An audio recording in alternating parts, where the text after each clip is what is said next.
Իսկ դու արդեն որոշել ես, թե որ երկրներ պիտի այցելես 2025 թվականին։ Եթե դու էլ ես հոգնել օրեր շարունակ հարցումների անպատասխան մնալուց, դիմիր Travel with N տուրիստական գործակալություն։ Սպասեցնել չեն տա, անմիջապես կստանաս լավագույն առաջարկները, տուրփաթեթներ, ավիատոմսեր, հյուրանոցների լայն ընտրանի, էքսկուրսիաներ, սոցփաթեթի սպասարկում եւ ամենակարևորը՝ 24/7 ձևաչափով բարեհամբույր սպասարկում։ Travel with N 095 89 20 48 Արև ձեզ արգելի հեռուստատողներ, մենք շարունակում ենք մեր աշխատանքը պոլիտիկայի եթերում, այս պահին ես զրուցել եմ համաժողովրդական շարժման Հայաստանի ժողովրդական շարժման, համաժողովրդական, բայց դերել մի օր համաժողովրդական կդառնա։ Միանշանակ Շարժման համակարգող Վազգեն Պետրոսյանից շնորհակալ եմ պարոն Պետրոսյան մեր ավերն ընդունելու համար։ Օրս մի հետաքրքիր հայտարարություն եղավ, որ դրան արձագանքել է եւ դուք հաղորդագրություն ուղարկեցիք որոշ ճշգրտումներ անելու եւ միտք առաջացավ այս քննարկումը ունենալ։ Խոսքը այն մասին է, որ անկախ հոլաթերթի հրապարակաստավյալների համաձայն ԱՄՆ գործակալ Արմանը Բաբաջանյան հայտարարել է, որ Միացյալ Նահանգների կենտրոնական հետախուզական վարչությունը եւ Mi6-ը բրիտանական հետախուզությունը Հայաստանում ստեղծել են արտաքին հետախուզական ծառայություն։ Արտաքին հակահետախուզական։ Իր գործառույթով ինքը հակահետախուզություն է, թե չէ։ Տեսեք, այն ինչը որ Արման Բաբաջանյանը գրել էր եւ հայտարարություն արել էր, անկեղծ ասած ինքը տարակուսանք է առաջացնում։ Մասնավորապես, որ իշխանությունները իրենք չեն ասել, որ արդյոք ստեղծում են արտաքին հակահետախուզություն, թե ոչ։ Հիմա եթե ստեղծում են իրենք արտաքին հակահետախուզություն, հակահետախուզության գործառույթները բավականին տարբերություն են հետախուզական գործառույթների հետ։ Այդ իսկ պատճառով ԿՀՎ-ն եւ MI6-ը իրենք արտաքին հետախուզական գործակալություններ են։ Իսկ եթե հետախուզական գործակալությունը, այդ էլ օտար երկրյա գործակալություն, փորձում է որևիցե երկրում արտաքին հակահետախուզություն ստեղծի, սա նշանակում է տվյալ երկրի հակահետախուզությունը տապալել։ Կամ դուստր ձեռնարկություն բացել։ Այլ հարց է, որ դուստր ձեռնարկություն է, թե ոչ, բայց դա նշանակում է, որ տվյալ երկրի հակահետախուզությունը տապալել։ Հետախուզական ծառայությունը եւ հակահետախուզական ծառայությունը ինչ որտեղ իրար հետ մրցակցության մեջ են եւ իրեն մեկը մյուսին պետք է վերահսկի։ Հիմա եթե վերահսկողներից մեկը ստեղծում է իրեն, այսպես ասած, մրցակից ծառայություն, դա նշանակում է ստեղծում է ամբողջությամբ իրենց ենթարկվող ծառայություն։ Եվ սա նշանակում է, որ արդեն ծիծաղելի է դառնում, շատ անկեղծ ասեմ, եթե անվտանգության տեսանկյունից ենք նայում։ Իրենք չեն կարող հակահետախուզություն ստեղծել մեր երկրի մեջ, եթե հակահետախուզությունը ամբողջությամբ չենթարկվի իրենց։ Ճիշտ այնպես, ինչպես որ Ուկրաինայի պատերազմում է։ Ուկրաինայի պատերազմի սկզբից մինչ օրս բոլոր տվյալները պատերազմի վերաբերյալ հաղորդագրությունները գալիս են Մեծ Բրիտանիայի պաշտպանության նախարարությունից։ Եվ Ուկրաինան ինքը զրկված է այդ իրավունքից, որ ուղղակի հայտարարություն անի, վերևից ներքև են իրենց թելադրում։ Եվ դա նշանակում է, որ նաև այստեղ է լինելու։ Եվ այս պարագայում արդեն մենք դեմարդիմաց ենք կայնում մի իրավիճակի հետ, որը այդքան էլ ցանկալի չի Հայաստանի Հանրապետության եւ հայ ժողովրդի համար։ Որն է դա։ Դա նաև որ իրենք փորձում են կեղծիքով կերակրել ժողովրդին եւս մեկ անգամ։ Հիմա չգիտեմ այս հայտարարությունը ճիշտ է, սխալ է, թե դա Արման Բաբաջանյանի կողմից ուղղակիորեն հայտարարելու համար էր, որպեսի հայտարարվի, քան որ հիմքը չկա դրա։ Բայց այնուամենայնիվ սա հետ է վերադառնում ճանաչողական պատերազմ, որը վարվում է մեր ժողովրդի դեմ։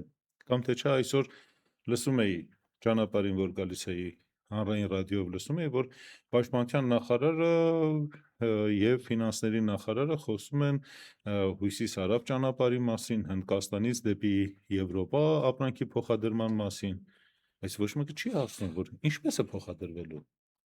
Հնդիկները արդեն տարիներ ի վեր է, որ իրանական Չաբախար նավահանգստում պետք է կառուցեն ինչ-որ մի կառույց։ Եվ արդեն ամիսներ է, որ այդ կառույցը չի ավարտվում, իր ժամկետը ավարտվել է եւ Հնդկաստանի կառավարությունը դիմեց Միացյալ Նահանգների կառավարությանը, որպեսզի եւս 6 ամիս ազատվեն իրենք պատժամիջոցներից։ Իսկ մինչեւ հիմա հնդիկները թերի են կատարել իրենց աշխատանքները եւ դա միտումնավոր է։ Հիմա լավ, եթե Հնդկաստանից դեպի Իրան չկա ուղի, Իրանից դեպի Հայաստան կա եւ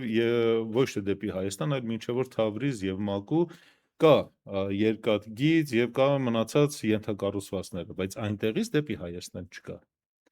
Եվ այդ Թրամփի ուղին եւ մնացածը, որ իրենք խոսում են, ինչպես է հատելու։ Ինչպես է հասնելու Հայաստան եւ հետո Հայաստանից գնա դեպի Եվրոպա։ Այսինքն իրենք լուսարձակում են ինչ-որ մի նյութի վրա եւ հիմնական նյութը պահում են մթության մեջ։ Որն է հիմնականը բանը։ Հիմնական նյութը որ ճանապարհ գոյություն չունի։ Եվ ժողովրդին կեղծիքով են կերակրում։ Կամ թե չէ, երբ որ Նիկոլը գրառում արեց, որ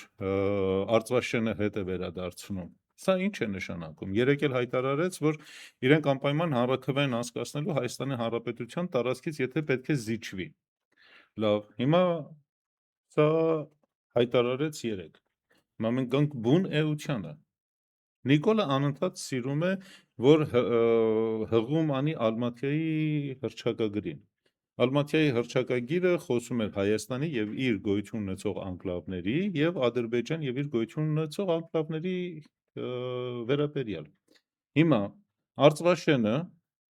եւ նոյեմբերյանի շրջանի որոշ տարածքներ իրենք պատկանում են Ադրբեջանին համաձայն այդ Ալմատիայի հռչակագրի։ Սա նշանակում է, որ Նիկոլը պատրաստվում է նաեւ Արծվաշենից հրաժարվի։ Այսինքն ինքը տալու է եւ նոյեմբերյանի շրջանը ասելով, որ դա անկլավ է եւ մենք պետք է վերադարձնենք Ադրբեջանին եւ այդ անկլավի հետ կապ հաստատելու համար ինքը պարտավոր է հանձնել ճանապարհ եւ միջանցք Ադրբեջանին ու նաեւ հանձնելու է Արծվաշենը, Տիգրանաշենը։ Եվ դրա փոխարեն ինքը նաեւ հրաժարվելու Արծվաշենը, ժողովուրդ կասի Արծվաշենում 30 տարի ադրբեջանցիներն ապրում, ինչ կարիք ունենք մենք հետ բերենք մեր տարածքը։ Եվ ինքը զիջելու է եւ Արծվաշենը, եւ Տիգրանաշենը, եւ Նոյեմբերյանը։ Իրենք լուսարձակում են հիմա եւ Կարապետ Ռուբեն Ռուբինյանը եւ Ալեն Սիմոնյանը եւ Նիկոլ Փաշինյանը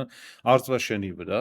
իսկ այն հատվածը, որ իրենք արդեն պատրաստվում են հետ հանձնել, դրա մասին չեն էլ խոսում։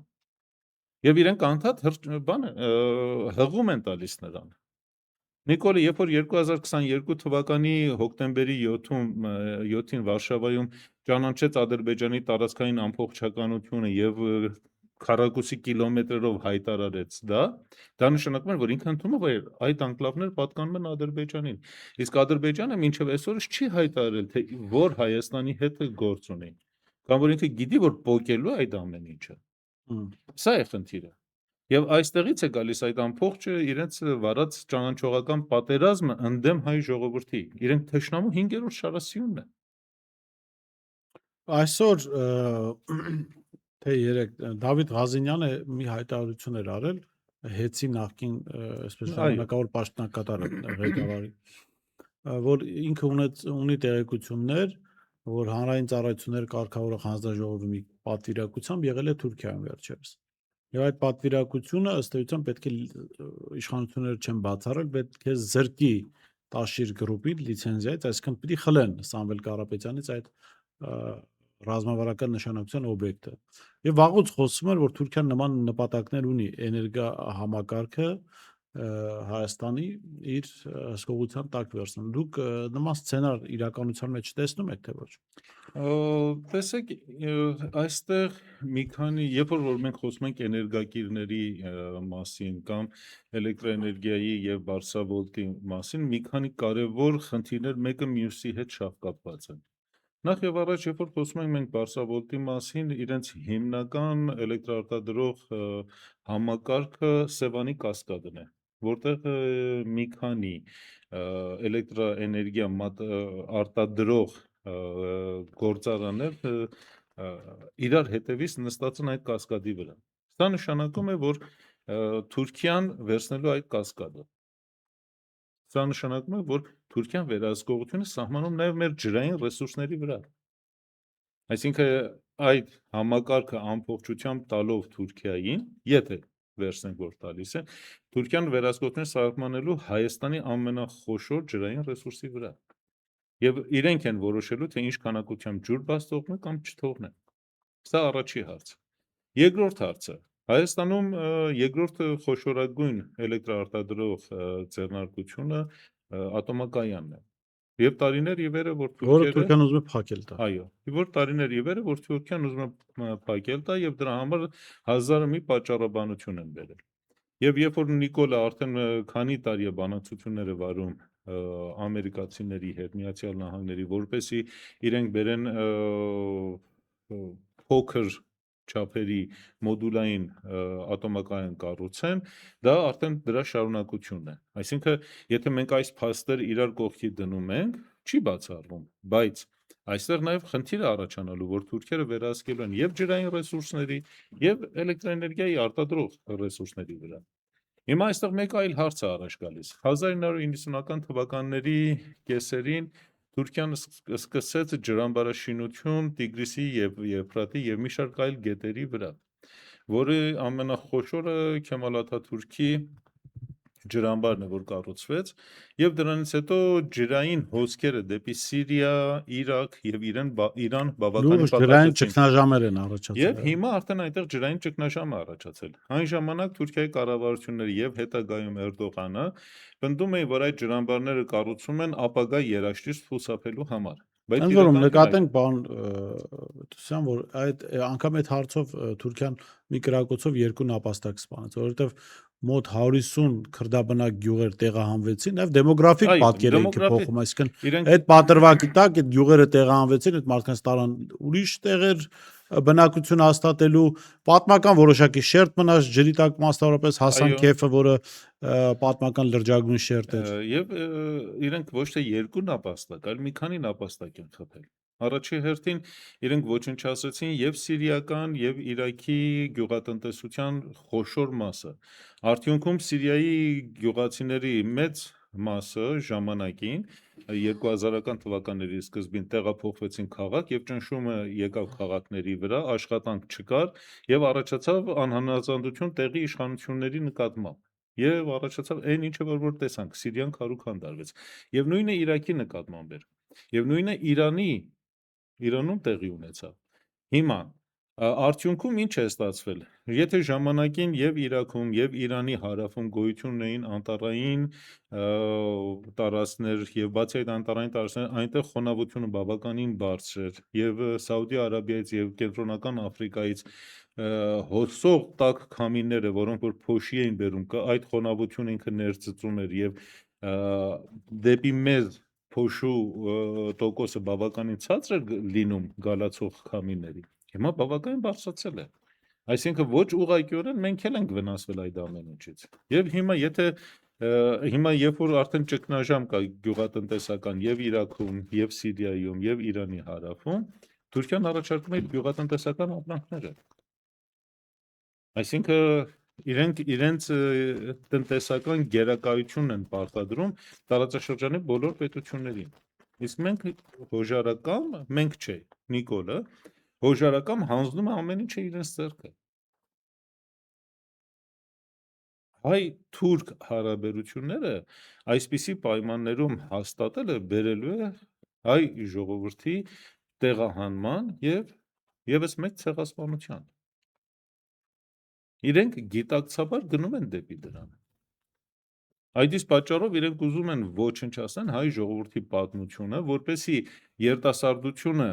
փոխարեն իր պատմական հիշողությունով կարողանալ լուսարձակի դեպի ապագա գնացող իր ճանապարհը, իրենք ուզում են այդ պատմական հիշողությունը ոչնչացնել։ Երբ որ մենք խոսում ենք իրական Հայաստանի մասին, իրական Հայաստանը այն ենթադրական Հայաստանը չի, ինչ որ Նիկոլը պատկերացնում է։ Նիկոլը ինքը պատկերացում ունի, թե ինչ Հայաստան է ուզում։ Ինքը ուզում է մի փոքրիկ տարածք, որտեղ որ ինքը կարողանա իշխի եւ փրկի իր կյանքը եւ վայելի իր իշխանությունը։ Ինքը ուրիշ ոչ մի բան չի ուզում։ Սա է խնդիրը։ Եվ եթե մենք այս ամբողջ բազելի Պարոն մեջ Պետրոսյան, ներողություն, ինչ անենք, որ մեր հասարակությունը հասկանա մենք ինչ վտանգների միջով կարող ենք անցնել, ել ավել մեծ վտանգներ։ Ասենք երևի թե ձեր օգնության կարիքը կլինի գյուղատնտեսությամբ զբաղվող մեր հայրենակիցներին ինչ որ տուրեր կազմակերպենք, տալենք Իրաքով, Սիրիայով մանտենք, ասենք էսա Թուրքիայի հետ բարեկամությունը, դրան է բերում։ սահմանների բաց լինելը կամ առևտուրը, սահմանները կարող են բաց լինել, առևտուրը այդ հույսը, որ Թուրքիայից փողեր են գալու, սրան է բերելու։ Ես նկատեմ, որ Թուրքիան իբրև թե բարեկամական հարաբերություններ ունի Իրաքի, Քուրդիստանի հետ, Բարզանիական հատվածի հետ, բայց տնտեսական այնպիսի ճնշում են գործադրում, իմ աչքով եմ տեսել, այսինքն անհնար է քրդերի շրջանում, այդ թուրքերի հետ լավ հարաբերություններ ունեցող քրդերի շրջանում որևէ արտադրություն հիմնել։ Թուրքերը թույլ չեն տալիս ուղղակի։ Այնտեղ Ասեն, որոշ մենք հայ կբերենք- գործարաններ ունեն որոշակի արտադրանքներ, Թուրքերը ուղղակի թույլ չեն տալիս լուրջ արտադրություններ, ասենք մարդիկ ունեն նավթ, բայց չունեն բենզինի գործարաններ, նավթավերամշակման գործարաններ։ Մարդիկ գյուղատնտեսությամբ չեն զբաղվում։ Մարդիկ այստեղ Հայաստանից կար գործարար, որը գնացել էր այնտեղ ուզում էր գարեջրի արտադրություն հիմնել, ուղղակի մարդուն արգելեցին։ Ասեցին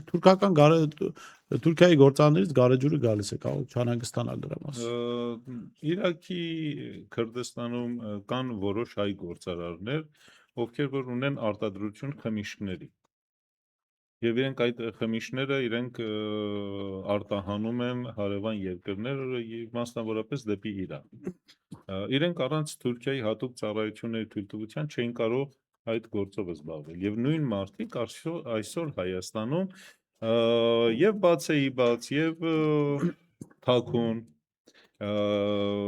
քարոզում են թուրքական ապրանքները եւ քարոզում են որ հայ-թուրքական հարաբերությունների արդյունքում Հայաստանում տնտեսական աճ է լինելու։ Այսինքն թուրքերը միանգամից իրենք կարողանում են այդ ամեն հարցերը կարգավորել։ Դրանից բացի, երբ որ մենք խոսում ենք Իրաքի Քրդստանի քրդերի մասին, ժամանակին, երբ որ 2001 թվականին սեպտեմբերի 11-ից հետո տեղի ունեցած իրադարձությունները, մեկ թոշակառու Միացյալ Նահանգների գեներալ կար, որին սեպտեմբերի 12-ին կանչել էին Պենտագոն եւ ասել են, որ հարձակվում են Իրաքի վրա։ Այսինքն սեպտեմբերի 11-ի փոշին դեռ չնստած, Միացյալ Նահանգները ծրագիր ուներ հարձակվել եւ այն ժամանակ դեռ մի փաստաթուղթ հրապարակվեց, որ Միացյալ Նահանգները ցանկություն ունի Իրաքը բաժանել 2-3 մասի՝ սուննիների, շիաների եւ քրդական մաս։ Եվ քրդական մասի միջոցով իրենք պետք է փորձեին այսպես ասած ստեղծել մի քրդական պետություն, որը պետք է տարածվեր Իրանի, Իրաքի եւ Սիրիայի տարածքով, բացի Թուրքիա։ Եվ հիմա վերջերս, երբ որ Օջալանը հայտարարեց, մենք այդ մասին դες մոտ քննարկում էլ ունեցանք, Օջալանը հայտարարեց, որ պետական իր քրդական բանվորական կուսակցությունը իր զենքերը վայր է դնում եւ իրենք դուրս են գալի Թուրքիայի տարածքից, իրենք բոլոր տեղակայվում են Իրաքում։ Եվ սրանք լինելու են Միացյալ Նահանգների այն ցամաքային զինուժը, որը գալիք պատերազմի մեջ իրենք օգտագործելու են Իրանի նկատենք, դեմ։ որ Թուրքիայից սա նկատենք ու վերադառնանք մեր թեմային, Թուրքիայից հիմնավորապես են դուրս գալիս քուրդինալները, ինչու որովհետև նախորդ անգամներ ուղղակի եղել են դեպքեր զենքերը հանձնելու, այս անգամ հանձնվում են նաև այն թաքստոցները ժայռերում եղած բազաները, որոնք գտնելու համար Թուրքիան երևի միլիարդավոր դոլարներ կծախսեր։ Այո։ Ես երեք տեսանյութ էի նայում, բազաներ կային քրդական զինյալների, ժայռի մեջ, գետնի տակ 3-4 հարկ, ուղղակի անպատկերացնելի ենթակառուցվածքներ էին, այո։ Այսինքն Թուրքիան իր ծրագրերը տարածաշրջանում հետևողականորեն առաջ է մղում, որի թիկունքում կայնած են Միացյալ Նահանգների եւ Մեծ Բրիտանիայի ու նաեւ Ֆրանսիայի ծրագրերը։ Պարզապես այս պահին Թուրքիայի եւ այդ խոշոր պետությունների արևմտյան պետությունների շահերը իրար հետ համընկնում են։ Եվ արևմուտքը այսօր Թուրքիային մղում է դեպի առաջ, որպեսզի կարողանա առավելագույնը ստանա Թուրքիայից։ Մենք նորից հետ ենք վերադարձել 1920-ական թվականները, երբ որ ֆրանսիացիները հանձը վերցրեցին, որ Կիլիկիայում պաշտպանելու են հայությանը, բայց հետո գործարքի ընթացքում թուրքերի հետ իրենք զենքերը ամբողջ հանձնեցին թուրքերին եւ առավոտյան հայերը դեմ դիմաց կայնեցին թուրք զինվորականների հետ եւ արդյունքում 100,000 հայ կոտորվեց։ Հիմա նորից մենք նույնը վերադառնում ենք նույն այդ վիճակի։ Կամ թե չէ Միացյալ Նահանգները, երբ որ առաջարկում էր Վիրսոնյան ծրագիրը, թուղթի վրա էր, ոչ մի հիմք չկար, բայց այս կողմից ռուս-թուրքական համաձայնությունը դեռ չկնքված կա փաստական տվյալներ, որ Ռուսաստանը Հայաստանին առաջարկում էր, այն ժամանակվա Հայաստանի կառավարության առաջարկում էր, որ արեք մինչև Կարսը վերցրեք, բայց մերում հրաժարվեցին, ասելով, որ ամերիկացիք ավելի շատ են խոստանում, քան թե Լավ, դուք։ պարոն Պետրոսյան, վերադառնանք հետախուզության այդ պատմությանը, ըստ էության ինչ է դառնում, Հայաստանը դառնում է հետախուզական ծառայությունների մարտադաշտ, Ոչ, Հայաստանը ուղղակի ավարտեմ հարցս, ներողություն, դուք ասեք, բայց մյուս կողմից ինչ է դառնում, փաստորեն Հայաստանը երկարաժամկետ պլանով հարաբերություններ ունեն Ռուսաստանի Դաշնության հետ եւ տարածաշրջանում Ռուսաստանի ունեցած հնարավորությունները օգտագործում էր նաև մեր անվտանգությունը ապահովելու համար։ այստեղ մի քիչ համաձայն չեմ։ Դուք կասեք, հիմա հարցս ավարտեմ։ Հիմա երբ որ կա արդեն բրիտանա-ամերիկյան ինչ որ հետախուզություն, կա մեր ազգային անվտանգության ծառայությունը, որը ավանդական հարաբերություններ ուներ ռուսական հատուկ ծառայությունների հետ, այստեղ չպետք է ասեք արճակատում լինի, թե այս երկու կողմերը ուղղակի Հայաստանին կօգտագործեն իրենց նպատակների համար եւ վերջում ուղղակի թե Հայաստանից ինչ կմնա, դա արդեն հարց է։ Գիտեք, հատուկ ծառայությունների բախումները եւ մրցակցությունները եւ մեկը մյուսից վրեժ լուծելը իրենք շատ ուշ են ի հայտ գալիս։ Ժամանակին դեռևս 1993 կամ 4 թվականն էր, երբ որ Լևոն Տեր-Պետրոսյանը որոշում կայացրեց, որ ազգային անվտանգության ծառայությունը փակի։ Եվ փակեցին այն ժամանակ նախարարը, եթե Ինչ բացեցին փոխարեն։ ոչ մի բան, մի տարի փակեցին։ Դավիթ Շահնազարյանն էր նախարարը, իրենք մի տարով փակեցին ազգային անվտանգության Ուղղակի ծառայությունը։ չկար այդ ծառայությունը։ Այո, դուրը փակեցին, գնացին տուն։ Եվ մի տարվա ընթացքում բավականին լուրջ դեմքեր, ովքեր որ Ռուսաստանում ունեին բավականին լուրջ պաշտոններ, հեռացան Հայաստանից։ Եվ դրանից հետո, երբ որ վերաբացեցին, ազգային անվտանգության ծառայության մեջ էլի կային բավականին հայրենասեր մարդիկ, ովքեր որ օր ու գիշեր կռիվ էին տալիս ամեն ինչի համար, մանավանդ Արցախյան պատերազմը դեռ ընթանում էր։ Դրանից հետո, երբ Սերժ Սարգսյանը եկավ, ինքը այսպես ասած ներքին կոմպլիմենտար քաղաքականությունը սկսեց վարել, որի արդյունքում եւ արևմուտքի եւ բոլորի ոտը բացվեց դեպի Հայաստան։ Մինչդեռ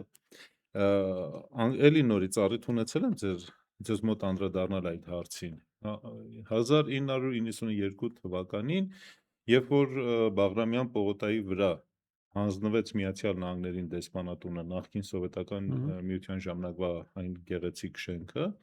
Միացյալ Նահանգները այդ շենքի վերանորոգման համար Թուրքիայից կապարլարուներ բերավ Հայաստան եւ նրանք վերանորոգեցին եւ այն ժամանակ կար հստակ տեղեկատվություն եւ ազգային անվտանգության ծառայությունը դա տիրապետում էր, որ դրանց մի մասը թուրք գործակալներ են, նրանք մնում էին Նորքում, ինչ որ հյուրանոցում եւ այդ մարդիկ կապի մեջ էին շատ-շատերի հետ եւ իրենք իրենց առաջին բջիջները, ովքեր որ ծառայում էին եւ սկսեցին ծառայել թուրքական հատուկ ծառայություններին, այդտեղ հիմնեցին եւ ստեղծեցին դա։ Եվ առաջի բանն էլ այն էր, որ Հայաստանից դեպի Թուրքիա ինչ որ ապրանքներ էին արտահանում։ Առաջի պարտիաները միայն խոշոր կենդանիների կաշիները եւ հետագայում սկսեց մնացածը։ Դրա մասին տեղյակ էր Սերժ Սարգսյանը։ Դեռ ավելին հետագայում, երբ որ ինքը Ինչ փորձում էր գիտեք, պարոն Պետրոսյան։ արեք իմ գիտելիքների թե Ուզում որտեղից ասեմ, գիտեմ, մարդը անգամ տեղյակ չէ, չէր, որ Արմեն Սարգսյանը Սերժ ուրիշ Սարգսյանին, քաղաքացիություն ունի, մարդը քանի տեղյակ չէր, որ որ Կարեն Կարապետյանը վատն է, մարդը անգամ չէր գիտեք, պատկերացնում, որ իր ընդունած ես համանadrությունը այնպիսի կարգավորումներ ունի, որ 45-50 օրով երկիրը կարող է մնալ անիշխան։ Սերժ Սարգսյանը բավականին լավ տեղեկատվություն ուներ եւ իրեն տրամադրում էին բավականին լավ տեղեկատվություն մի քանի աղբյուրներից եւ միգուցե եւ Հրաչ Հարությունյանը կրակեմ Հրաչ մականունով հայտնի բոլորին կովիդից մահանալու դեպքներ նաեւ դրա հետ էր կապված միգուցե չեմ կարող պնդել բայց այն ժամանակ Հրաչ Հարությունյանը Սերժ Սարգսյանին զեկուցել էր մի շարք ազգային անվտանգության ծառայության եւ այլ մարդկանց մասին, ովքեր որ աշխատում էին եւ մարդիկ էին հավաքագրում ընդդեմ ռազմավարական նշանակություն ունեցող երկրի կառավարության դեմ Հայաստանում։ Եվ Մոսադը այդ գործակալական ցանցը ստեղծում էր Հայաստանում եւ իրեն զեկուցել էին։ Իսկ Սերժը Պետրոսյան, ընդհանրապես կա պետություն, որ Հայաստանում գործակալական ցանց չունի։ Գիտեք, Նու բացի արևմտյան փողոցկրի երկրից։ դա բարդ հարց է։ Աշխարհի ոչ մի երկրում չկա, որ որևիցե գործակալական ցանց գոյություն չունենա։ Որևիցե երկիր։ Բայց մեր մոտ ոնց որ պոլիգոն է, դա գալիս են պարապելու։ Գիտեք, ժամանակին դեռևս 98-99 թվականը մինչև հոկտեմբերի 27-ը, երբ որ երջանկայիշատակ Վազգեն Սարգսյանի, Վահան Շիրխանյանի եւ մի շարք մարդկանց հետ զրուցում էինք, այն ժամանակ ասում որ Հայաստանը բաց գիրք է բոլոր հատուկ ծառայությունների համար։ Եվ իրենք որ էջը սիրտներն ուզում է, թերթում են։ Այն ժամանակ կար Հայաստանի արդյունաբերության նախարար Պողպատյան անունով մեկը։ Սերժ Սարգսյանը թող ասի իր գործընկերը, նախկին գործընկերը։ Ինչ տեղեկատվություն տվավ եւ անգլիական, եւ Պողպատյանը։ այո, եւ կանադական, եւ մի շարք այլ մարդկանց։ Կամ երբ որ քննարկվում էր Արմենթելը հանձնել հույներին, ունեցանք առիթ խոսելու Վազգեն Սարգսյանի հետ, քան որ ինքն էր պետնախարար, եւ իրեն բերեցի օրինակ, որ 1992-90 թվականին, երբ որ Միացյալ Նահանգները ուզում էր հարձակվել Իրաքի վրա, եւ ինչ տեղի ունեցավ։ Եվ ասացինք, որ չի պիտի հայկական կապը տալ ուրիշին։ Հաջորդ օրն եկավ ասեց, որ սա իմ ուժերից վեր է։ Ով ասեց։ Վազգեն Սարգսյանը, լուսահոգին։ Արմենթելը։ Արմենթելի մասին է խոսքը։ Արմենթելի մասին է խոսքը։ Եվ իրենք հանձնեցին։ Ինչ է, իրենք չգիտեին, թե ինչ են հանձնում, իրենք շատ լավ գիտեին։ Իրենք շատ լավ գիտեին։ Եվ Վազգեն Սարգսյանը ուղղակիորեն ի վիճակի չէր այդ ամեն ինչի դեմն առնելու։ Եվ սրանք խնդիրներ են։ Հիմա ինչ է, երբ որ իրենք ասում են արտաքին հակահետախուզություն ենք ստեղծում, դուք ունեք արտաքին հետախուզություն։ Չունեք։ Ինչ ունեք։ Մենք երբ ենք ունեցել արտաքին հետախուզություն, պաշտոնապես։ Մենք չենք ունեցել։ Լևոնը եւ հետո Ռոբերտը եւ հետո Սերժը բոլորը այն փամփոխչության ոչնչացրեցին։ Իսկ Նիկոլը դրա վրա հաստ բետոն է դրել, որպեսզի այլևս չվերականգնվի հայկական հետախուզական ծառայությունը։ Մենք երբևէ ունեցել ենք նման հետախուզական ունեցել ենք։ Ժամանակին 2002-3 թվականին այդ մասին կարող է Ռոբերտն էլ վկայություն տա կամ նույն Սերժը, որ իրենց սեղանի վրա դրում էր բավականին լուրջ գաղտնի տեղեկատվություն նախորդ օրերին Ալիևի եւ իրենց պաշտպանության նախարարության եւ մնացած նախարարների հետ խոսակցությունների սահագրությունը։ Մենք ունեցել ենք։ Բայց ինչ արեցին իրենք։ Մենք ունեցել ենք հսկա մարդիկ, որոնց մի մասը պարտադրեցին Հայաստանից հեռանալ, այն մի մասին էլ Հասցրեցին սրտի կատվածի։ Ցավոք։ Դե կսպասենք զարգացումներին։ Ես չեմ հավատում, որ այստեղ լուրջ զարգացումներ լինի, քանի որ այն ինչ որ տեղի է ունենում Հայաստանում նոր չի եւ աշխարհի չափանիշներով մի քանի խոշոր հետախուզական ծառայություններ կան։ Կարելի է նույն մակարդակի վրա դնել Մոսադը, ԿՀՎ-ն եւ Ռուսաստանի KGB-ն, հետո Մոսադը, հետո MI6-ը, հետո ֆրանսիական DST-ն, իրանական Սավակը եւ հետո նոր մնացածը։ Հիմա եթե մենք այս մակարդակին ենք նայում, իրենք արդեն տարիներ ի վեր գիտեին, որ մենք այստեղ ենք հասնելու։ Եվ ամեն մեկը իր խնդիրները այնպես է լուծել, որ հետագայում կարողանան դիմագրավեն կամ նահանջեն իրադարձությունները։ Մեկ բան ասեմ, ձեր համբերությունը չարաշահեմ։ 2023 թվականի արդեն հրապարակվել է սիրիական մամուլում, մի 4 թե 5 օր առաջ էր, նայում էի եւ հրապարակման մեջ Սիրիայի նախկին բարձրաստիճան սպա խոսում էր բանակի, որ 2023 թվականի սկզբին իրենք դիմել էին Իրանի կառավարությանը, որ իր 114,000 զորքը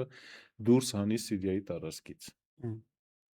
Եվ դրանց փոխարեն Ասադի տեղեկատվությամբ իրենք ներգրավում են ահաբեկչական, ճակերտավոր ահաբեկչական խմբավորումներից 20,000 զինյալների բանակի կազմում։ 2024 թվականին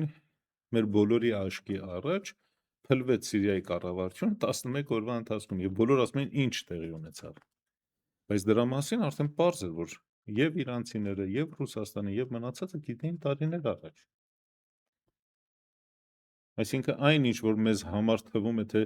միանգամայն է տեղի ունենում, դրա նախապատմությունը մենք չգիտենք։ Եվ այս ձևով որ Նիկոլը առաջ է գնում,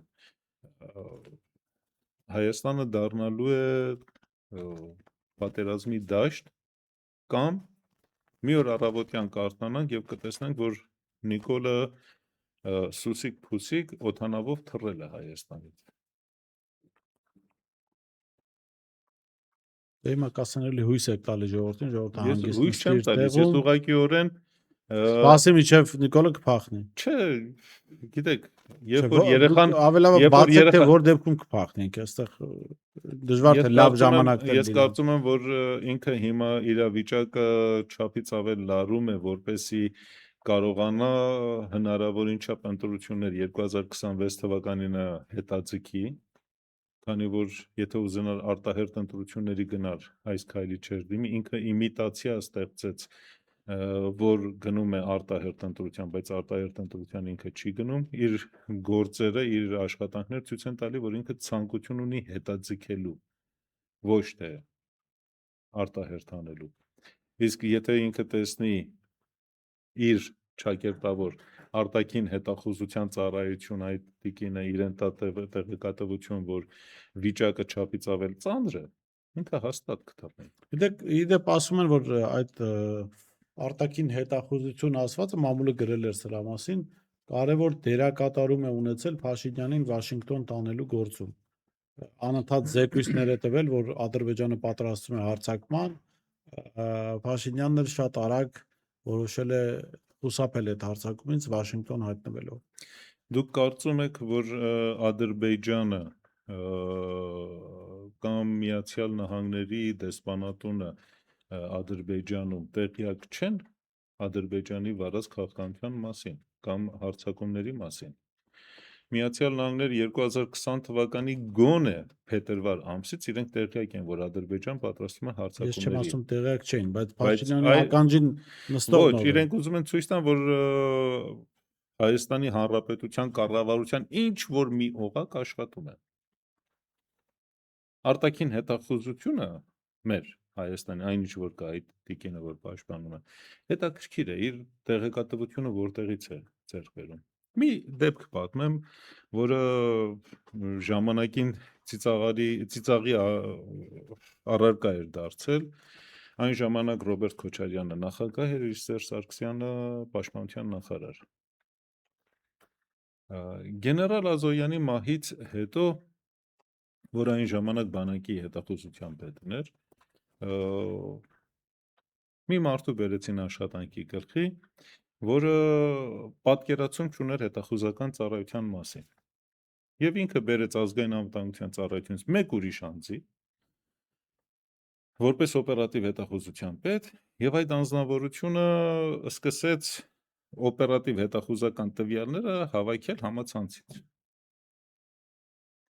Արդյունքում ստեղծվեց շիլաշփոթ մի իրավիճակ, եւ երբ որ Արցախից տեղեկատվություն էր գալիս, որ ադրբեջանցիները զորք են կուտակում, էս են անում, այն են անում, այն են անում, այդ ամեն ինչը տորմոզ էր